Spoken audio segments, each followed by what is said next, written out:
하나님, 오늘도 새 날을 주셔서 감사합니다. 오늘 더 잘하고 싶은 마음과 더 열심을 내고 싶은 마음도 함께 주시니 더욱 감사합니다. 그저 하루를 버티거나 지탱하는 것이 아니라 오늘은 새로운 차원이 시작되는 그런 멋진 날이 되었으면 좋겠습니다. 우리에게 더 높은 것을 사모하는 마음을 주시고 더 나은 것을 바라는 마음을 주신 하나님, 오늘 우리에게 주신 하루를 통하여 새롭고 멋진 일들을 우리가 이루어내게 하여 주시옵소서. 지난날과 같이 후회가 되는 일들이 오늘은 우리의 시간 속에 들어오지 않았으면 좋겠습니다.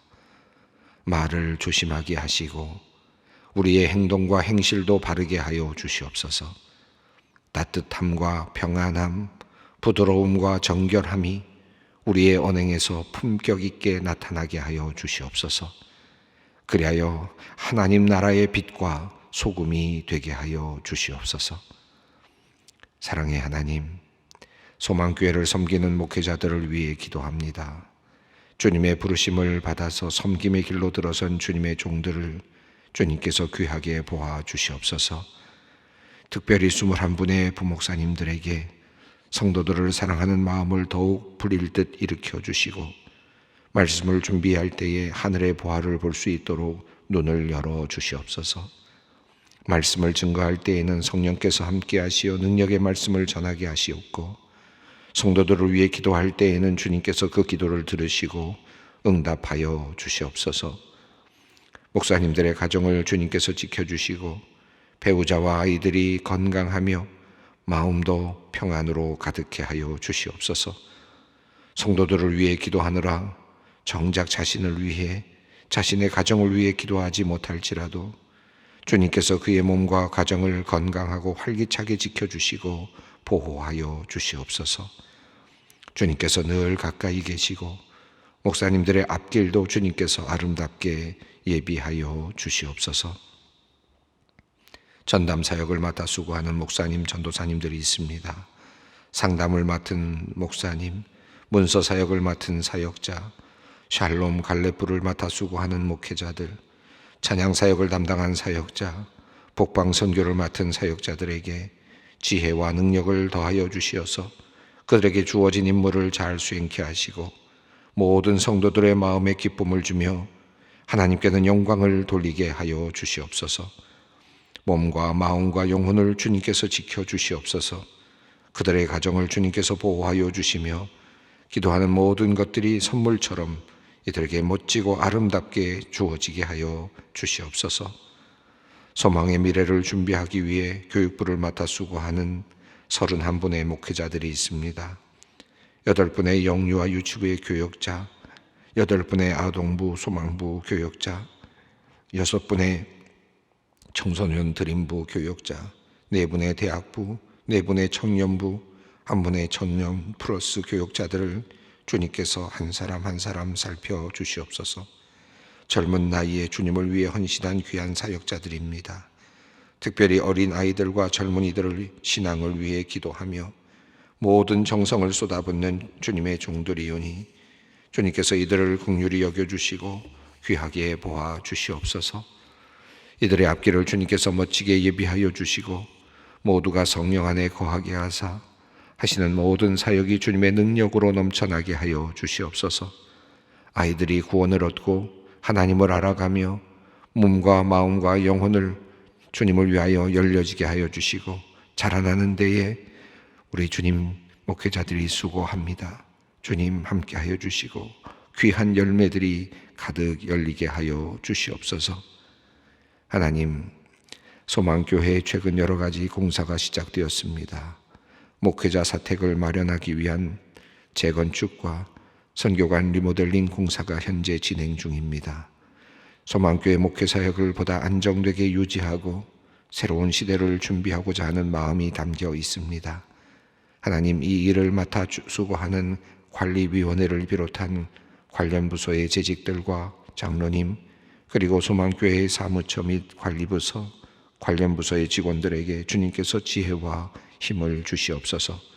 맡겨진 일을 잘 감당케 하시고 좋은 결과물 만들어 코로나 이후의 시대를 잘 준비케 하여 주시옵소서. 소망의 성도들을 위해 기도합니다. 예전에 암 수술을 받고 건강을 회복 중이던 집사님의 폐에서 새로 암세포가 발견되어서 오늘 오전 암을 제거하기 위한 수술이 진행됩니다. 고령이신데다가 암세포가 제거하기 쉽지 않은 위치에 놓여 있다고 하니 가족들은 걱정이 많습니다. 하나님께서 섬세하신 손으로 함께하여 주시어 수술이 잘 이루어지게 하시고 좋은 결과를 얻게 하여 주시옵소서. 주님께서 집사님의 몸과 마음을 지켜주시옵소서. 집사님이 두려움이나 염려 가운데 수술실로 들어가지 않게 하시고 평안한 마음과 믿음으로 수술을 받게 하여 주시옵소서. 주님께 모든 것 맡기오니 주님께서 깨끗게 하여 주시옵소서. 하나님, 오늘도 병상에서 주님의 도우심을 구하는 모든 성도님들을 긍휼히 여겨 주시옵소서. 특별히 암 투병 중에 있는 성도님들이 많이 있습니다. 한 분 한 분 그들의 마음에 오시어 안심하라 말씀하여 주시고 일어나라 선포하여 주시옵소서. 무엇보다도 우리 성도님들의 마음을 굳게 지켜 주시옵소서. 하루에도 몇 번씩 희망과 좌절 사이를 오고 가는 연약한 마음입니다. 주님께서 그들의 마음을 강하고 담대하게 붙잡아 주시고 믿음을 굳세게 하여 주시옵소서. 불치의 병을 앓고 있는 성도님들을 위해 기도합니다. 하나님께서 함께하지 않으시면 모든 것은 불치일 수밖에 없으며 하나님께서 일하시면 불치라는 절망은 결코 존재할 수 없음을 믿음으로 고백합니다. 단단한 믿음으로 어려운 시간 잘 견디게 하옵시고 하나님께서 일하시는 놀라운 역사를 또한 보게 하여 주시옵소서. 하나님, 이제 말씀 앞으로 나아갑니다. 숨겨진 보석을 찾는 마음으로 말씀을 읽게 하시고 말씀을 통해 마음의 평안을 얻으며 지혜를 얻게 하여 주시옵소서. 오늘도 성령님의 역사하심을 간구하며 기대합니다. 우리 주 예수 그리스도의 이름으로 기도드리옵나이다. 아멘. 오늘 주시는 말씀은 사무엘상 16장 14절로 23절 말씀입니다. 사무엘상 16장 14절로 23절 말씀 함께 봉독하겠습니다. 여호와의 영이 사울에게서 떠나고 여호와께서 부리시는 악령이 그를 번뇌하게 한지라. 사울의 신하들이 그에게 이르되 보소서, 하나님께서 부리시는 악령이 왕을 번뇌하게 한즉 원하건대 우리 주께서는 당신 앞에서 모시는 신하들에게 명령하여 수금을 잘 타는 사람을 구하게 하소서. 하나님께서 부리시는 악령이 왕에게 이를 때에 그가 손으로 타면 왕이 나으시리이다 하는지라. 사울이 신하에게 이르되 나를 위하여 잘 타는 사람을 구하여 내게로 데려오라 하니 소년 중 한 사람이 대답하여 이르되 내가 베들레헴 사람 이새의 아들을 본즉 수금을 탈 줄 알고 용기와 무용과 구변이 있는 준수한 자라. 여호와께서 그와 함께 계시더이다 하더라.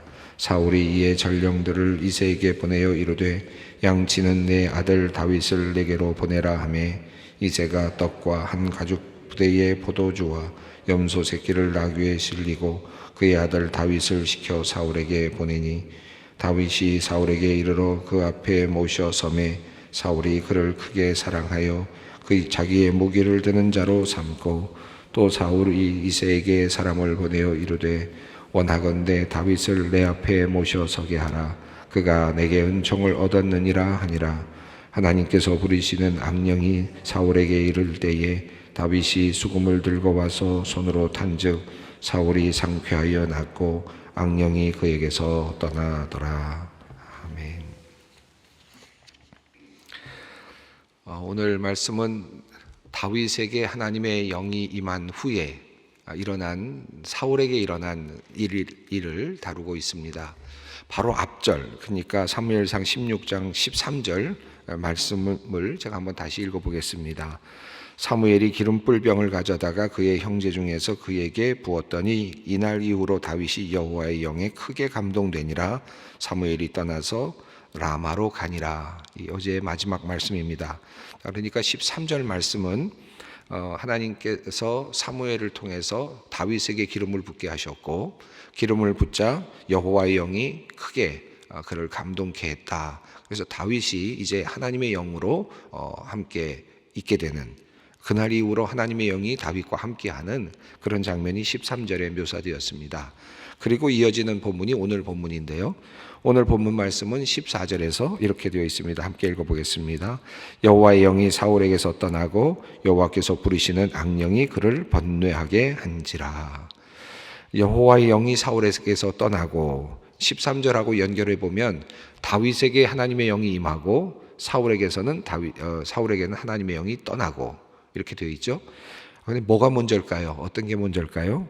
재미있게도 14절에 보면 여호와의 영이 사울에게서 떠나고라는 말이 더 과거입니다. 대과거죠. 그래서 영어로는 이제 완료형으로 되어 있는데, 그러니까 이게 오래된 과거입니다. 그러니까 다윗에게 하나님의 영이 왔을 때 오자 이미 사울에게서는 하나님의 영이 떠난 겁니다. 이 두 가지가 13절과 14절이 이렇게 마치 그 한 영이 움직인 것과 같은 모습으로 이미 다윗에게서 하나님의 영이 다윗에게 왔고 그 전에 이미 사울에게서는 하나님의 영이 떠났다라고 이렇게 표현하고 있습니다.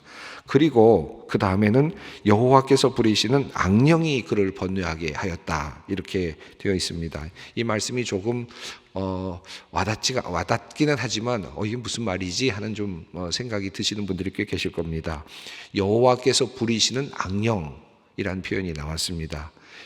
이 악령이라는 표현이 나와서 여호와의 영입니다. 이것도 보시면 여호와께서 부리시는 악령이라고 되어 있는데 실제로는 히브리어를 보아도 하나님의 영입니다.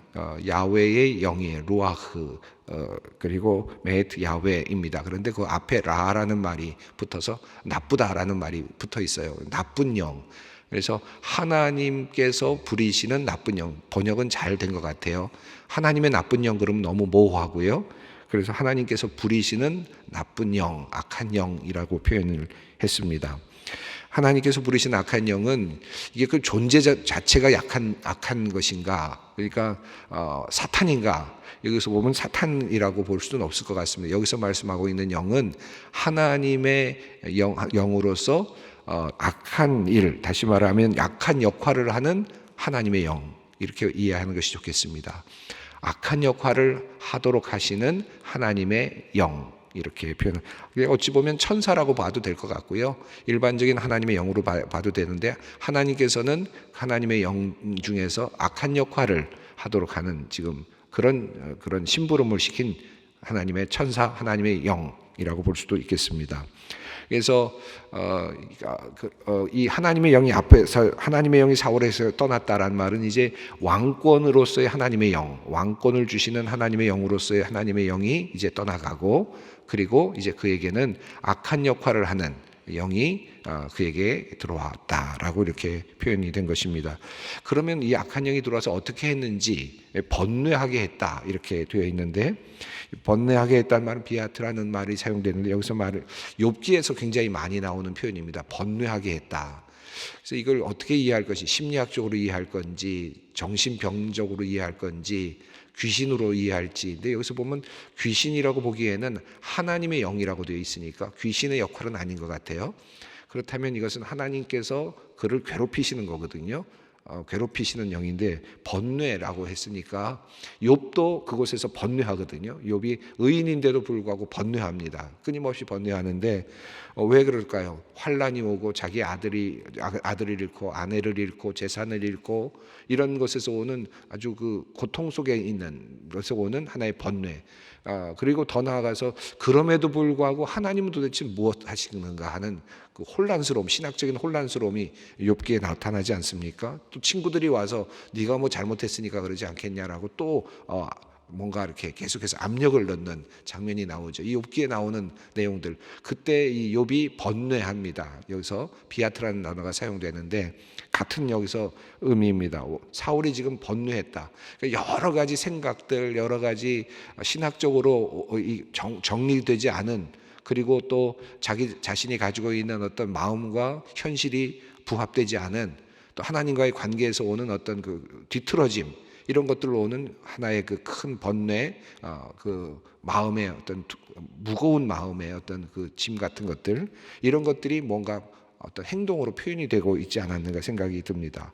자, 그래서 이 번뇌하는 것이 그냥 정신적으로만 나타난 것이 아니라 그것이 어떤 행동으로 나타났던 것 같아요. 그래서 신하들도 알 정도였던 것 같습니다.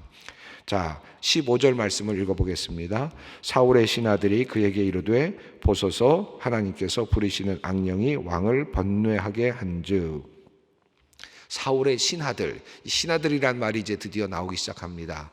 과거에는 사울의 신하들이라는 표현이 안 나왔죠.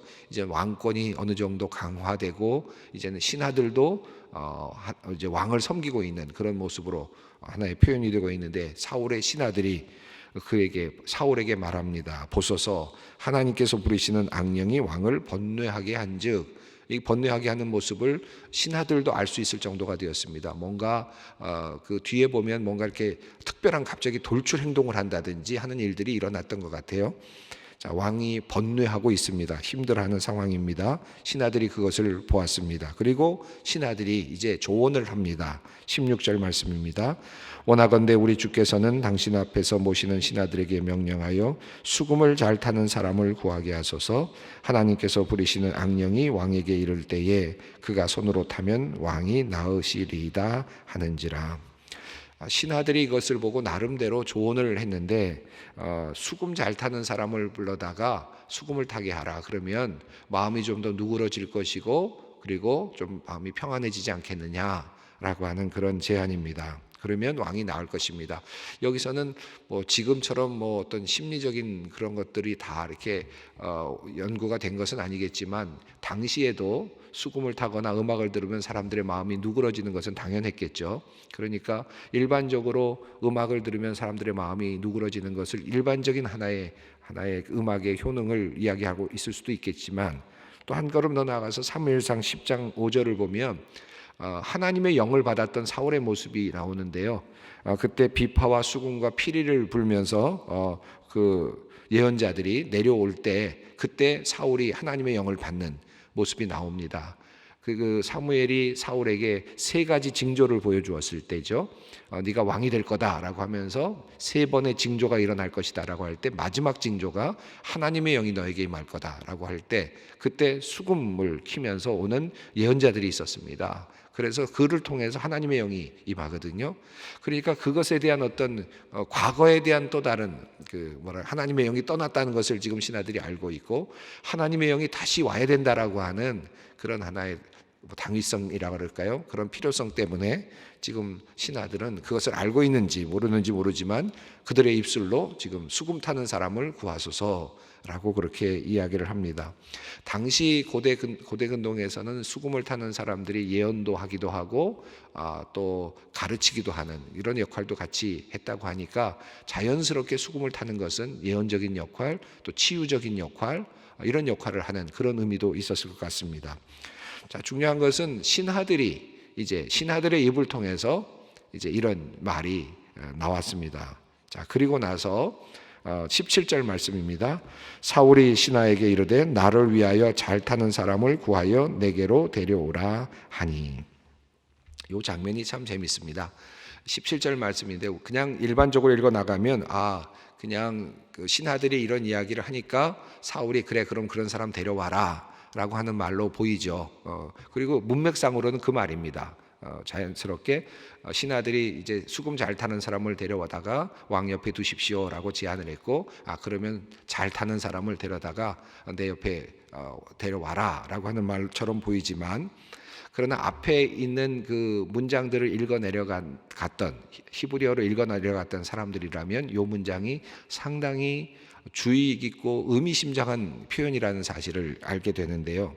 왜 그러냐면 여기 두 개의 단어가 나타나는데, 나를 위하여 잘 타는 사람이라고 되어 있는데, 이 잘이라는 말이 무슨 히브리어로는 토부입니다. 토부, 좋다라는 건데, 더 낫다라는 말이기도 하고 좋다라는 말로 쓰는 거예요. 토부라는 단어를 쓰고 있는데, 여기서 앞서서 사무엘이 뭐라고 예언을 하느냐 하면 왕보다 나은 왕의 이웃에게 왕권을 줄 것이다, 그렇게 예언을 하잖아요. 더 나은 왕에게, 여기서 사용되는 단어가 토부입니다. 그러니까 사무엘의 예언이 이제 너보다 나은 토부의 그 단어를 쓰면서 왕보다 나은 왕의 이웃에게 왕권이 넘어갈 것이다 할 때 토부가 쓰였는데, 지금 스스로가 사울이 뭐라고 말하느냐 하면 토부, 그러니까 더 나은 사람을 데려와라. 잘 타는 사람이라고 한 표현이지만 실제로는 이런 나은 사람을 데려와. 사무엘이 예언했던 것이 그대로 지금 이어지는, 자신의 말로 지금 그런 사람을 데려오라고 하는 표현으로 이야기를 할 수 있겠고, 또 사람을 구하여라는 표현이 나오는데 여기서 표현은 라라는 단어가 사용되는데 여기서는 보다라는 뜻을 가지고 있는 단어죠. 하나님께서 뭐라고 말씀하시면 내가 이새의 아들 중에서 한 아들을 보았다, 찾았다, 그죠? 보았다라고 표현할 때 하실 때 단어가 라합니다. 하나님께서 이제 한 왕을 찾았다, 한 왕을 내가 보았다, 아들 중에 하나를 보았다라고 했을 때 뭐 점 찍었다는 의미일 수도 있겠고, 한국말로는 다양한 의미가 되겠지만 히브리어로는 보다라는 뜻을 갖고 있습니다.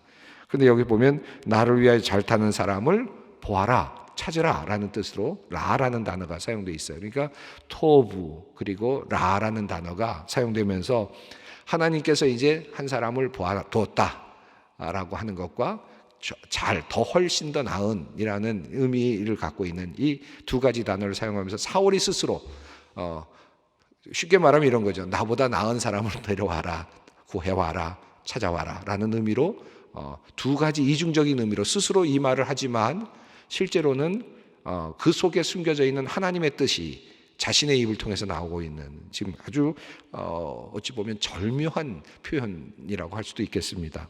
17절에서 이제 사울은 자기도 모르게 자기의 어떤 몸이 나아지기 위해서 한 사람을 불러오라고 하지만 실제로 그의 그 부르심, 사울을 통한 부름은 결국은 새로운 왕을 불러들이는, 스스로가 새로운 왕을 왕궁으로 불러들이는 아주 엄청난 사건이 되는 것이죠.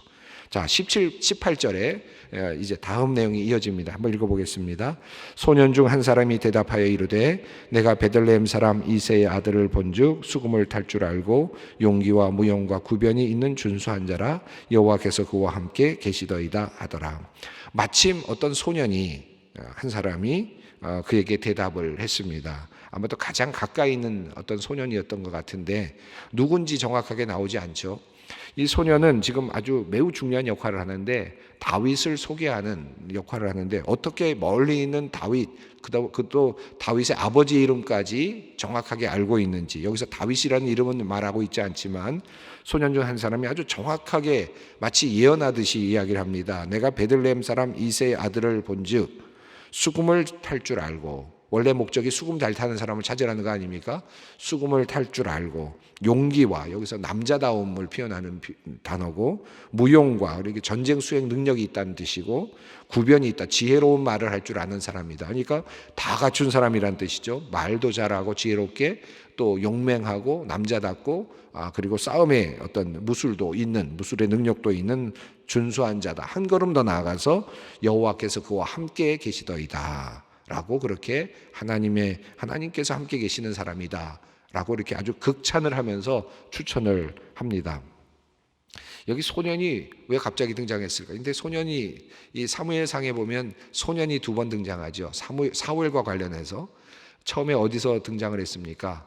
사울이 그 아버지가 잃어버린 암나귀를 찾아서 다니다가 그때 함께 한 소년이 따라가잖아요. 따라가면서 그를 누구에게까지 인도했습니까? 사무엘에게까지 인도하는 장면이 나왔었죠. 우리가 읽어보았던 것입니다. 그때도 소년이 역할을 합니다. 알게 모르게 하나님께서 인도하신 하나의 방편으로 소년이 등장하는데 여기서도 소년이 등장합니다. 그런데 여기서는 거꾸로죠. 사울이 다윗을 찾도록 하는 이런 방식으로 지금 일이 이루어지고 있습니다. 19절 말씀 읽습니다. 사울이 이에 전령들을 이새에게 보내어 이르되 양치는 내 아들 다윗을 내게로 보내라 하매, 20절 말씀 읽습니다. 이새가 떡과 한 가죽 부대의 포도주와 염소 새끼를 나귀에 실리고 그의 아들 다윗을 시켜 사울에게 보내니. 19절과 20절 말씀, 사울이 전령을 보내서 다윗을 왕궁으로 들어오라, 그리고 그러자 이새는 이제 물건을 챙겨서, 귀한 물건을 챙겨서 이제 왕궁으로 다윗을 올려 보내는 이야기가 19절과 20절 말씀입니다. 뭐 많은 상상을 할 수 있는 구절인데 19절과 20절 말씀은, 왜냐하면 지금 앞서서 다윗은 기름 부음을 받았습니다. 사울에게. 그것도 그 당시로서 최고의 선지자요 사사였던 사무엘에게 이미 왕이 될 것이라고 하는 예언의 어떤 징표로서 기름 부음을 받았단 말이죠. 이새가 그걸 알고 있고 다윗이 알고 있습니다. 사울이 그를 왕궁으로 부를 때 어떤 마음이었을까? 상상해 보는 건 참 즐거운 일일 것 같아요. 이새의 마음이 어땠을까? 또 다윗의 마음은, 왕궁으로 들어가고 있는 다윗의 마음은 어땠을까? 생각해 보면 참 여러 가지 마음이 있었을 것 같습니다. 그러나 다윗도 이새도 교만하지 않고 또 침착하게 행동을 합니다. 21절 말씀입니다. 다윗이 사울에게 이르되 그 앞에 모셔 섬에 사울이 그를 크게 사랑하여 자기의 무기를 드는 자로 삼고. 아주 단순한 짧은 절이지만 다윗을 보고 나서 쉽게 지금 사울이 마음에 들었던 것 같습니다. 그래서 그냥 수금을 타는 자뿐만 아니라 무기를 드는 자로 삼았다. 옆에 따라다니면서 무기를 들고 따라다니는 사람, 가장 뭐랄까요, 중요한 역할을 하는 사람이고 경호원과도 같은 사람이고 함께 사울과 함께 움직여야 되는 사람이죠. 좋은 하나의 역할을 벌써 맡기게 됩니다. 마치 요셉이 팔려갔을 때 요셉에게 좋은 역할이 바로 주어졌던 것처럼 마치 사랑받게 하시는 하나님의 역사하심이 이 21절 사이에 숨겨져 있습니다. 자, 22절, 23절 읽습니다. 또 사울이 이새에게 사람을 보내어 이르되 원하건대 다윗을 내 앞에 모셔 서게 하라. 그가 내게 은총을 얻었느니라 하니라. 하나님께서 부리시는 악력이 사울에게 이를 때에 다윗이 수금을 들고 와서 손으로 탄즉 사울이 상쾌하여 낫고 악령이 그에게서 떠나더라. 자, 그래서 이제 사울에게 다윗이 가게 되었고, 그리고 또 그곳에서 악령이 올 때마다, 악한 영이 있을 때마다 수금을 타고, 그러면 사울이 상쾌해지고 악령이 그에서 떠났다라고 하는 내용입니다. 자, 여기 보면 몇 가지 중요한 내용들이 나오는데, 우선은 하나님의 역사하심이죠. 여기서 사울이 수금을 타는 사람을 구하는 장면입니다. 이야기의 흐름은. 그죠? 왕권의 입장에서 본다면, 사울의 입장에서 본다면, 또 왕의 역사를 다루는 그런 사가의 입장에서 본다면, 지금 왕이 몸이 좀 아파서, 그리고 때로는 악한 영에 시달려서 그것을 조금 다스릴 만한 어떤 한 사람을 찾는 이야기입니다. 수금 탄 사람을 찾는 이야기죠. 왕권의 중심에서 본다면 그런 이야기죠. 사울 중심에서 본다면. 그러나 지금 하나님의 이야기 속에서 본다면 새로운 왕을 세워가시는 하나님의 역사하심이 이 안에 숨겨져 있습니다. 완전히 다른 이야기가 이 안에 숨겨져 있죠. 역전시켜 가시는 하나님의 역사하심이 나타나고 있고, 그곳에 사용되는 사람들이 있습니다. 신하의 말, 그리고 어떤 한 소년의 말. 하나님께서는 하나님의 역사를 이루어 가실 때 이렇게 하나님의 일을 하는 돕는 사람들의 말, 돕는 사람들을 통해서 하나님의 역사를 이루어 가시죠. 그래서 지금 신하를 통해서 또 소년의 말을 통해서 하나님의 역사가 지금 점진적으로 이루어지고 있습니다. 그리고 다윗은 기름 부음을 받았지만 단번에 왕이 되지 않았습니다. 점차 왕이 되어 가고 있는 과정으로 지금 이제 가고 있음을 보게 됩니다. 하나님의 역사는 이미 시작되었고, 이새의 관점에서, 다윗의 관점에서는 하나님께서 역사하시는구나 하는 것을 이미 감지했을 것인데, 그럼에도 불구하고 그들은 지금 다윗은 왕이 되지는 않았습니다. 아직도 긴 시간이 필요하고 하나님의 역사는 그 가운데서 이루어져 갈 것입니다. 이것이 하나님의 역사하심이다 라고 할 수 있겠습니다. 오늘 본문이 우리에게 주는 매우 중요한 의미이겠습니다. 하나님께서 우리를 어떻게 움직이고 계시는가, 하나님께서 왜 단번에 우리에게 주시지 않는가, 하나님의 역사는 이렇게 도움의 손길을 통해서, 그리고 점진적인 과정을 통해서 하나님께서 역사하실 일들이 많이 있습니다. 우리의 삶 속에서도 그러합니다. 하나님께서 우리를 위해서 무슨 일을 하고 계시는지 한번 주의 깊게 볼 수 있는 오늘이 되었으면 좋겠습니다. 함께 기도하겠습니다. 하늘에 계신 우리 아버지의 이름을 거룩하게 하시며 아버지의 나라가 오게 하시며 아버지의 뜻이 하늘에서와 같이 땅에서도 이루어지게 하소서. 오늘 우리에게 일용할 양식을 주시고 우리가 우리에게 잘못한 사람을 용서하여 준 것 같이 우리 죄를 용서하여 주시고 우리를 시험에 빠지지 않게 하시고 악에서 구하소서. 나라와 권능과 영광이 영원히 아버지의 것입니다.